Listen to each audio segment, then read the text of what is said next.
हमारे पास जो चीज़ें होती हैं वो हम पहुंचाते रहते हैं। और माननीय अखिलेश यादव जी का नेतृत्व समर्थ नेतृत्व है, सशक्त नेतृत्व है और स्वीकार्य नेतृत्व है, जिसको समझ और उसी सरकार में एक मंत्री उसकी वैधानिकता पर सवाल खड़े करते हैं। प्रश्न तो ये है कि सरकार क्या इस पर एक मत है को ऑफिस खोल करके इतनी त्वरा, मैं नहीं समझ पाता कि अगर वो 24 घंटे और विधायक रह गए होते तो कोई बहुत बड़ी दुर्घटना हो जाती, कि कोई सैटेलाइट टकरा जाता है या कोई बात हो जाती। समाजवादी पार्टी के एक कद्दावर नेता रहे और अखिलेश यादव और मुलायम सिंह के काफ़ी करीबी माने जाने वाले अंबिका चौधरी जी मौजूद हैं।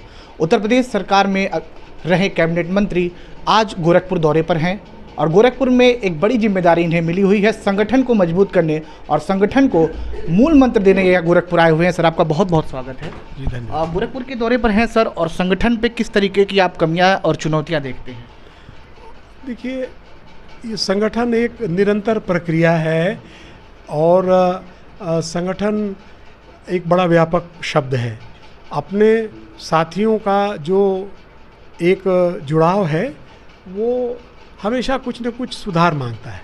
और दूसरा ये है कि कभी भी कोई स्थिति ऐसी नहीं आती जहाँ कि इससे संतुष्ट हुआ जा सके कि पूरी तौर पर सारी चीज़ें बिल्कुल भी ठीक हो गई हैं। और ख़ास तौर से जब प्रदेश हाहाकार की स्थिति में हो और समाजवादी पार्टी की जिम्मेदारी बड़ी हो कि इसको इस पीड़ा और तकलीफ़ से निकालने की जिम्मेदारी जब समाजवादी पार्टी पर हो, तो इसलिए समाजवादी पार्टी के संगठन को और धारदार होना पड़ेगा।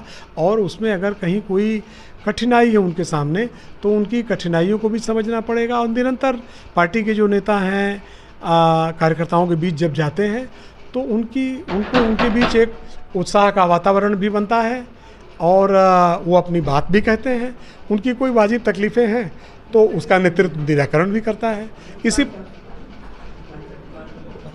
इसी प्रक्रिया में आज गोरखपुर उत्तरी विधानसभा क्षेत्र के समाजवादी पार्टी के साथियों के साथ हमारी बैठक थी और उसमें छोटी बड़ी कई बातों पर चर्चा भी हुई है। आगे के लिए हमने अपना लक्ष्य भी निर्धारित किया है और पीडीएस संकल्प के माध्यम से अपने बाकी संकल्पों को हमने बहुत मजबूती देने का काम किया है। लोगों ने अपने इरादे को बहुत साफ तरीके से आज संकल्प के माध्यम से स्पष्ट किया है कि किसी भी हालत में 2027 में समाजवादी पार्टी की सरकार बनानी है, माननीय अखिलेश यादव जी को मुख्यमंत्री बनाना है। सर, आप स्वर्गीय मुलायम सिंह के साथ भी काम किया और आपने अखिलेश यादव के साथ भी काम किया, तो एक कार्य अनुभव भी आपका बहुत लंबा रहा है। समाजवादी पार्टी में इस समय किस चीज़ों को आप मेन चुनौतियाँ देखते हैं जो अंदरूनी कमियाँ हो, जिसको कहीं ना कहीं दूर करने की ज़रूरत है बहुत बड़ी तौर पर? देखिए, समाजवादी पार्टी की कमियों को देखने का काम कार्यकर्ता का नहीं है। हमारे पास जो चीज़ें होती हैं वो हम पहुंचाते रहते हैं। और माननीय अखिलेश यादव जी का नेतृत्व समर्थ नेतृत्व है, सशक्त नेतृत्व है और स्वीकार्य नेतृत्व है, जिसको समाजवादी पार्टी के सभी कार्यकर्ता साथियों के अलावा इस प्रदेश की दुखी पीड़ित जनता, वो चाहे जिस किसी सामाजिक वर्ग से आती हो, पूरी तरह से स्वीकार करती है। और एक ऐसे नेता के तौर पर अखिलेश यादव जी की स्वीकार्यता है जो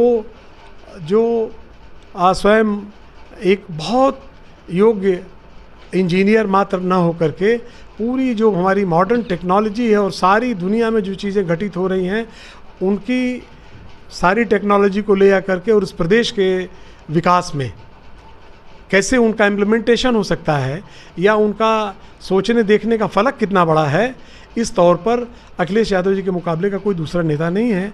इसलिए उनकी स्वीकार्यता बहुत बड़ी है। और जब इतनी बड़ी स्वीकार्यता है तो मैं तो उनका कार्यकर्ता हूँ, लेकिन बाकी सारे लोग जो तटस्थ हैं, निष्पक्ष हैं, वो लोग भी मानते हैं कि आगे आने वाले दिनों में सिर्फ अखिलेश यादव विकल्प है। सर, एक आखिरी सवाल, मऊ में जो सीट खाली हुई है, उपचुनाव होने जा रहे हैं, समाजवादी पार्टी के सामने क्या चुनौतियाँ हैं और किसको लड़ा सकती है? देखिए, अभी तो इतवार के दिन, शायद कल ही संडे को ऑफिस खोल करके इतनी त्वरा, मैं नहीं समझ पाता कि अगर वो 24 घंटे और विधायक रह गए होते तो कोई बहुत बड़ी दुर्घटना हो जाती, कि कोई सैटेलाइट टकरा जाता है या कोई बात हो जाती। लेकिन दफ्तर खोल करके इतवार के दिन जिस त्वरा में उनकी सदस्यता समाप्त की गई, मुझे समझ नहीं आती इतनी हड़बड़ी की आवश्यकता क्या थी। और उससे बड़ी बात यह है कि एक और सरकार के इशारे पर जल्दी उनकी सदस्यता समाप्त की जाती है और उसी सरकार में एक मंत्री उसकी वैधानिकता पर सवाल खड़े करते हैं। प्रश्न तो ये है कि सरकार क्या इस पर एक मत है सर उनके मंत्री ने ही बयान दिया है कि मैं अब्बास अंसारी के साथ खड़ा हूँ, तो ये कहीं ना कहीं बगावत की कोई तस्वीर तो नहीं है? देखिए, मेरा ये कहना है कि मैंने आपसे यही बात कही है, वह सवाल ही यही है कि क्या सरकार और उसके मंत्री किसी सवाल पर एक मत हैं? चलिए, बहुत बहुत धन्यवाद सर। हमारे साथ अंबिका चौधरी जी मौजूद थे, समाजवादी पार्टी के काफ़ी वरिष्ठ नेता माने जाते हैं।